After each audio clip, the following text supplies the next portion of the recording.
Merhabalar arkadaşlar, kanalıma mutfağıma hoş geldiniz. Bugün yumuşacık ağızda eriyen portakallı revani tatlısı videosu hazırladım. Hemen lafı hiç uzatmadan yapım aşamasına geçiyorum.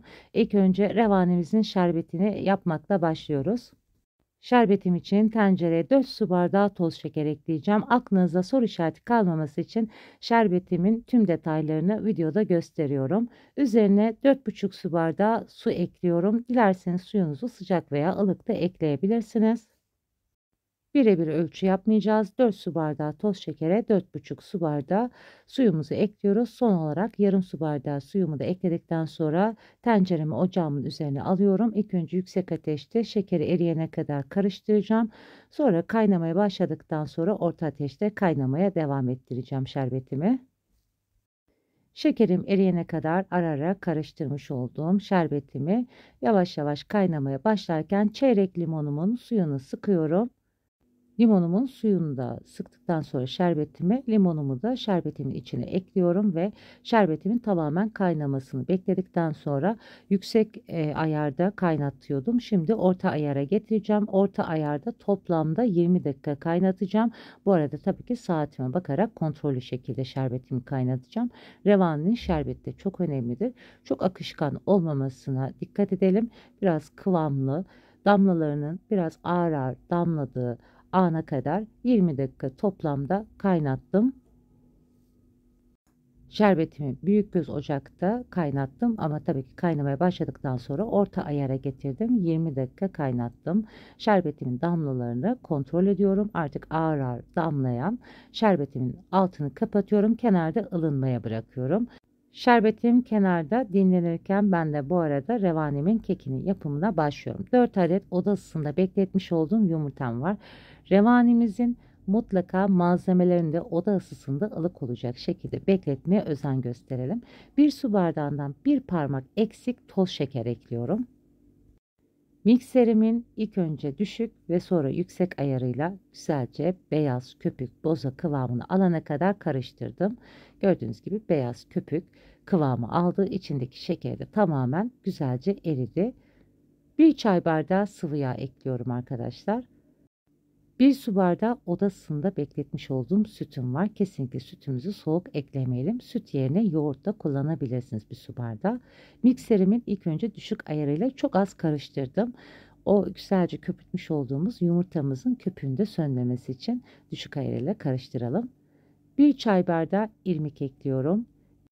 Bir tane büyük portakalımın dışını güzelce rendemin ince yeriyle rendeledim. Sizler de bu şekilde bir tane rendelenmiş portakal kabuğu ekleyebilirsiniz. Çok güzel yakışıyor. Bir su bardağı unumu da ekliyorum. Bir paket vanilya, bir paket de kabartma tozu ekliyorum. Tabii ki kıvamına göre az sonra un eklemesi tekrardan yapacağım. Bu aşamada birazcık spatula yardımıyla karıştırıyorum.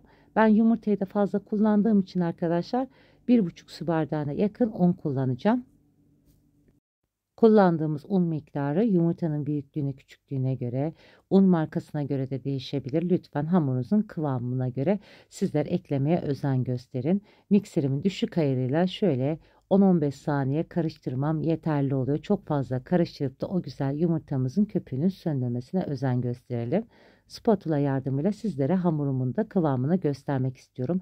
Yalnız arkadaşlar yoğurt eklerseniz çok fazla un almıyor. Onu da söyleyeyim. Hemen hemen bir su bardağı bir yemek kaşığı artı un eklemek yeterli oluyor. Yoğurt eklediğinizde revaninize. Revanim için büyük kare borcam kullanıyorum. İçine çok az sıvı yağla yağlıyorum. Ben revanimin içine eklemiş olduğum sıvı yağın dibinde biriken yağı borcamımı dökerek güzelce yağladım. Sizler de benim gibi yapabilirsiniz. Revani hamurumu da güzelce borcamıma döküyorum. İçindeki hava kabarcıklarının çıkması için tezgahımı bu şekilde tabanına vuruyorum ki her yerinin eşit derecede düzlük olması için.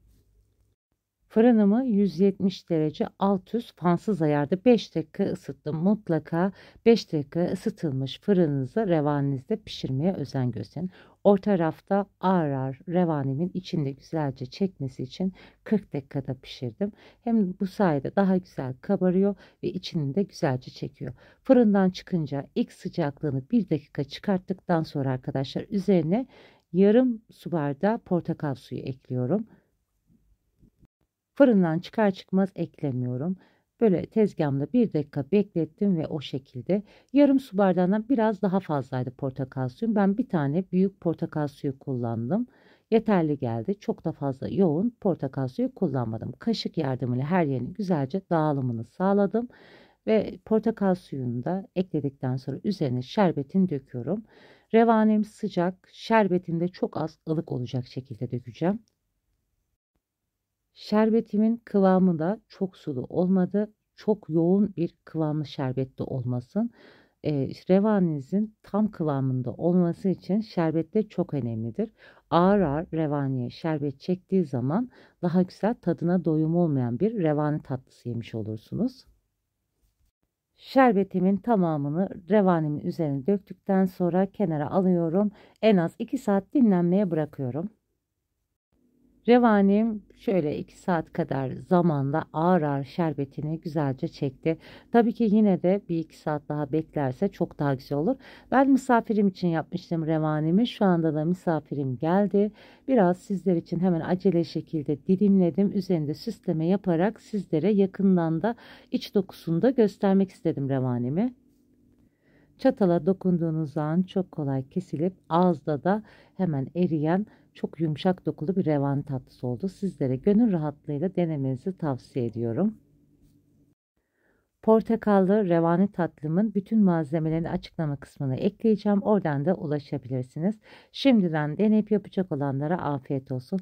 Başka güzel tariflerde görüşmek üzere. Hoşça kalın, sağlıcakla kalın.